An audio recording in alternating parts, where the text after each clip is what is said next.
आवाज आ रही है? ये हाँ, हम लोग कहाँ पर थे? ठीक है। देखो, ये इस तरह से तुम्हारा कोलपिट ऑसिलेटर का तुम्हारा कंडीशन और फ्रीक्वेंसी ऑफ ऑसिलेशन निकल गया। अब यहाँ पर देखो, अभी तक जो भी हम देखे हैं frequency of oscillation and condition, जो कंडीशन देखे दोनों में, क्वेश्चन फिर से बोल रहे हैं, क्वेश्चन बहुत सिंपल आता है। अब जो असाइनमेंट का क्वेश्चन है वह सब लोग से सोल्व हो गया, जो क्वेश्चन असाइनमेंट में दिए थे।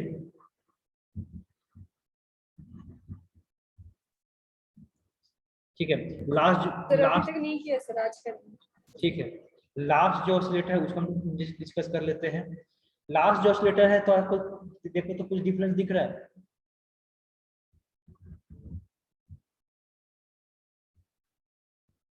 अब देखो इसमें, यस सर, इस पे तो एक कैपेसिटर इंडक्टर दोनों पैरेलल में, और ये कैपेसिटर वेरिएबल कैपेसिटर है। अब देखो जो कॉल हम लोग अभी इससे पहले जो पढ़े थे, जस्ट पहले से कौन सा ऑसिलेटर पढ़े? कोलपिट ऑसिलेटर। हाँ, देखो इससे क्या पढ़े थे? कोलपिट ऑसिलेटर। कोलपिट ऑसिलेटर में ही एक क्या किया गया है कि एक इंडक्टर के सीरीज में एक कैपेसिटर को हम कनेक्ट करते हैं। क्या कर दिए? एक इंडक्टर के सीरीज में एक कैपेसिटर को कनेक्ट करते हैं। अब सेम कंसेप्ट अप्लाई करेंगे, तुम्हारा यह निकल जाएगा। फिर अभी जस्ट इससे पहले फ्रीक्वेंसी पोजीशन कितना आया था? फ्रीक्वेंसी पोजीशन कितना आया था? 1/2 pi root L C equivalent. हाँ, एल सी इक्विवेलेंट। यहाँ पर सेम है एल सी इक्विवेलेंट, लेकिन यहाँ पर सी इक्विवेलेंट हम निकालेंगे तो क्या होगा? तीनों सीरीज में है, मतलब 1/C इक्वल टू क्या होगा? 1/C1 plus 1/C2 plus 1/C3। यहाँ पर दिख रहा होगा, ठीक है। अब यहाँ ये तो तुम जनरलाइज हो गया। अब तुम्हारा कभी कभी जूम करते हैं C1 बहुत ज्यादा ग्रेटर देन है C2 C3 कंपेयर में, C3 के कंपेयर में C1 C2 बहुत ज्यादा लार्ज है, तब क्या होगा? मान लो C1 C2 C3 क्या है? पैरेलल में है। हमें पता है कि जब पैरेलल में है सीरीज में, लेकिन जो कॉम्बिनेशन बन रहा है क्या बन रहा है? पैरेलल वाला कंसेप्ट लग रहा है। पैरेलल वाला कंसेप्ट में हमको पता है, आज लाइक रेजिस्टेंस को याद करो, जब दो रेजिस्टेंस को जब पैरेलल में कनेक्ट करते हैं तो मान लो एक रेजिस्टेंस बहुत हाई है, एक रेजिस्टेंस बहुत कम है, तो कौन सा लेते हैं? हाई वाला लेते हैं कि लो वाला लेते हैं? जो कम सर, लो वाला लेते हैं। सेम यहाँ पर है कैपेसिटर वाला केस में। मान लो कि C1 और C2 का वैल्यू जो है बहुत लार्ज है कंपेयर टू C3, तो क्या करेंगे? C1 C2 को क्या करेंगे? नेगलेक्ट कर देंगे। ये सर तो C3 को लेंगे। हाँ, तो CT इक्वल टू क्या आ जाएगा? CT sir equal 1/C3। नहीं, 1/CT sir 1/CT equal to 1/C3, तो CT इक्वल टू C3 होगा। C3 हो जाएगा। जो CT इक्विवेलेंट जो आया था उसका वैल्यू पर C3 पुट कर दो, तुम्हारा फ्रीक्वेंसी ऑफ ऑसिलेशन निकल गया। इसलिए यहाँ पर दिख रहा होगा तुम लोग सबको कि frequency of oscillation equal to 1/2 pi root under LC3। ये जब हम C1 और C2 का वैल्यू बहुत लार्ज देते हैं तब, नहीं तो जनरलाइज तुमको पता ही है इसका वैल्यू कितना आएगा। एग्जैक्ट जो है 1/2 pi root under LC equivalent है। ये तुम्हारा जनरलाइज हो गया। ये तुम्हारा होगा क्लैप ऑसिलेटर का फ्रीक्वेंसी ऑफ ऑसिलेशन निकल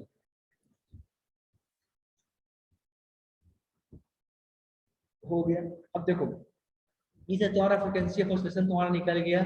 अब यहाँ से क्वेश्चन गेट का जो क्वेश्चन है सर, तो उसमें क्लैप और कॉलपिट में डिफरेंस क्या होगा सर? देखो कोलपिट में आपको इसमें क्या डिफरेंस होता है, ऑलरेडी यहाँ पर नोट्स भेज भेज दिए हैं।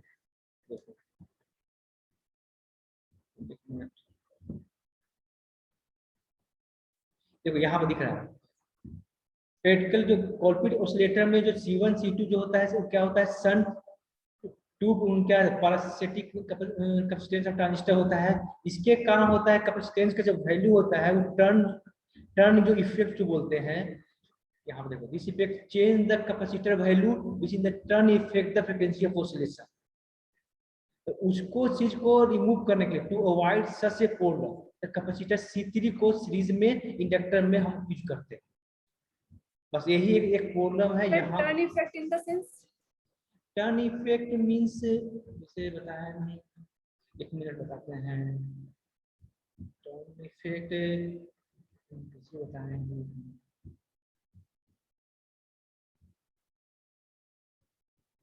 टर्न इफेक्ट बताएंगे नेक्स्ट क्लास में, मुझे एग्जैक्टली याद नहीं आ रहा है turn effect means, next class में डिस्कस करेंगे। हाँ, और यही इस चीज को रिमूव करने के लिए ही इसको क्लैप ऑसिलेटर को यूज करते हैं हम लोग, और बाकी सब सेम है। और टर्न इफेक्ट क्या है हम नेक्स्ट क्लास में डिस्कस करेंगे इस पॉइंट को अभी। हाँ, इस तरह तुम्हारा फ्रीक्वेंसी ऑफ ऑसिलेशन निकल गया। अब यहाँ पर तुम लोग को एक चीज ध्यान देना है कि हाँ, ये तो तुम ऑलरेडी बता चुके L1 L2 और C का पोजीशन क्या है। अब यहाँ से सिंपल तुम्हारा क्वेश्चन आएगा फ्रीक्वेंसी ऑसिलेशन और कंडीशन, इसी सिवा कुछ क्वेश्चन नहीं आने वाला है।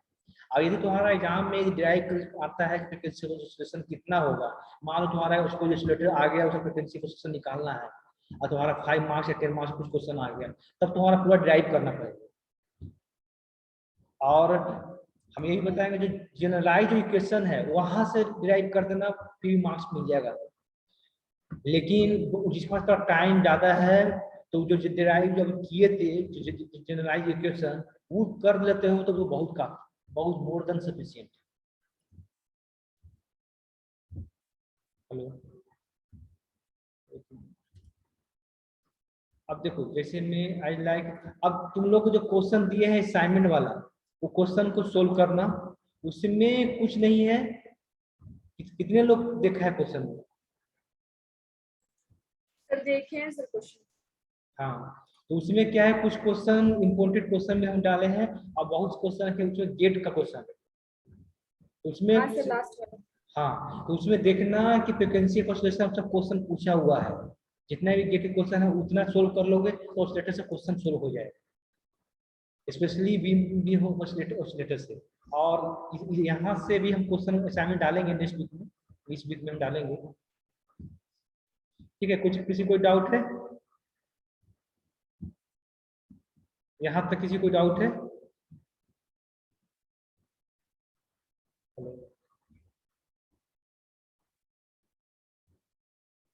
एनीवन? No sir. ठीक है, ठीक है, नेक्स्ट क्लास में हम दोनों को एनालॉग टू डिजिटल स्टार्ट करेंगे। तुम्हारा यहाँ तक सिलेक्ट तुम्हारा कंप्लीट हो चुका है। ठीक है, किसी को पूछना है ऑसिलेटर में तो बोलो, अभी तुम्हारे पास टाइम है, पूछ सकते हो। 11:30 से क्लास है तुम लोग का?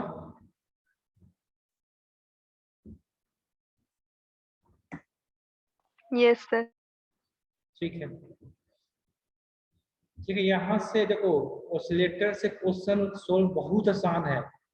यदि असाइनमेंट के क्वेश्चन भेजे हैं वो देखे हुए तो समझ में आ जाएगा कि कुछ है ही नहीं, बहुत आसान है, सिंपल फॉर्मूला पुटिंग है। यदि न्यूमेरिकल आता है तब, यदि न्यूमेरिकल नहीं आता है, थ्योरी आता है तो तुमको जो डेरिवेशन है वो तुमको करना पड़ेगा। लेकिन उसमें भी फिर से हम बोल रहे हैं तुम जनरलाइज इक्वेशन से ही सोल्व करना एग्जाम में। We know that generalise equation of the LC oscillator जो है वो इक्वेशन लिखना, उसके बाद जो कॉलपिट ऑसिलेटर है, हट्टिंग ऑसिलेटर है, उसका वैल्यू पुट करके frequency of oscillation and condition find कर देना। मेरे ही अकॉर्डिंग फैकल्टी तुम्हारा फुल मार्क्स दे देना चाहिए। बहुत एक्स्ट्रा ऑर्डिनरी फैकल्टी होगा, बहुत टैलेंटेड फैकल्टी होगा चेक करने वाला, तो हो सकता है 1 या 2 मार्क्स मैक्सिमम काट सकता है, मैक्सिमम, यदि बहुत टैलेंटेड फैकल्टी हुआ तो। अदरवाइज 99% फैकल्टी तुम्हारा फुल मार्क्स दे देगा जनरलाइज इक्वेशन से सोल्व करोगे तो। क्योंकि जनरलाइज इक्वेशन को सोल्व कोई करने चलेगा तो खुद समझ में आ रहा होगा, वो 1 घंटा तो उसी में चला जाएगा। दिख रहा है कि जनरलाइज इक्वेशन को सोल्व करने में कितना टाइम लग रहा है। Hello, yes sir. हाँ, तो इसलिए जनरलाइज इक्वेशन बहुत टाइम, गलती मत कर देना एग्जाम में कि जनरलाइज इक्वेशन को ड्राइव करना एग्जाम में करने की कोशिश करना। हाँ, जिसका बहुत ज्यादा स्पीड है, बहुत ज्यादा स्मार्ट हो, वो कर सकते हो। टाइम ज्यादा है, कर सकते हो, लेकिन टाइम को मैनेज करते हुए इस चीज को जनरल इक्वेशन से डिराइव करना, यदि एग्जाम में आता है तो। सर और थियोरेटिकल में कैसा क्वेश्चन आता है सर? थियोरेटिकल में कुछ नहीं, सिंपल बोल देगा हॉटली ऑसिलेटर का फ्रीक्वेंसी ऑफ ऑसिलेशन निकालने पूछ देगा, फ्रीक्वेंसी ऑफ ऑसिलेशन का कितना होगा, उसे कंडीशन पूछ देगा, अब उसको फाइंड करो। जितना हम अभी जो क्लास में पढ़े वो सारा तो थ्योरी ही पढ़ रहे हैं हम लोग ना। उसके बाद जो वैल्यू, जो लास्ट में जो वैल्यू आया फ्रीक्वेंसी ऑफ ऑसिलेशन और जो कंडीशन है, उस पर लास्ट वैल्यू पर न्यूमेरिकल क्वेश्चन आता है। अब देखो, कभी अभी तक तो गेट में नहीं आया है कि अब क्या हो रहा है, गेट धीरे धीरे क्यों टफ होते जा रहे हैं।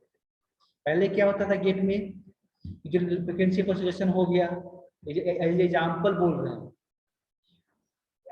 फ्रीक्वेंसी ऑफ ऑसिलेशन हो गया, जो कंडीशन हो गया, उस पर क्वेश्चन आता था डायरेक्ट, उस पर क्वेश्चन आता था, वैल्यू पुट करो, आंसर आ गया। लेकिन आजकल अब क्वेश्चन क्या आ रहा है, अब बीच से कोई क्वेश्चन पूछ दे रहा है, जिसे हम लोग डिराइव जो किए हैं, डिराइव करने में अब पूछ देगा, मान लो बीच से पूछ दिया कि बी एफ की वैल्यू, बी एफ की वैल्यू कितना होगा।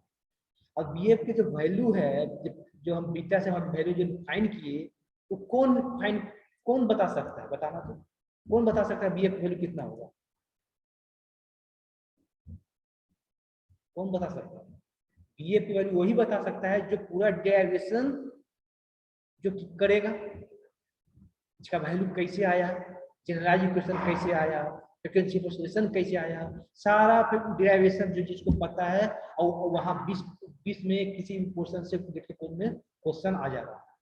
गेट में बता रहा हूँ, हमारा यूनिवर्सिटी में 20 से क्वेश्चन नहीं आया मेरे अकॉर्डिंग, दूसरे लेकिन 100% नहीं आएगा 20 से क्वेश्चन, लेकिन जो भी हो आएगा, भी तो हम लोग पढ़ चुके हैं, बता देना। हाँ, वाइवा में पूछा जा सकता है, वाइवा में पूछा जा सकता है, बहुत इम्पोर्टेंट है, और बहुत कम लोग बताता है कि तो 20 में क्वेश्चन बता देगा कि यहाँ पर क्या होगा। ठीक है, चलो, any doubt? No sir, thank you sir. Welcome.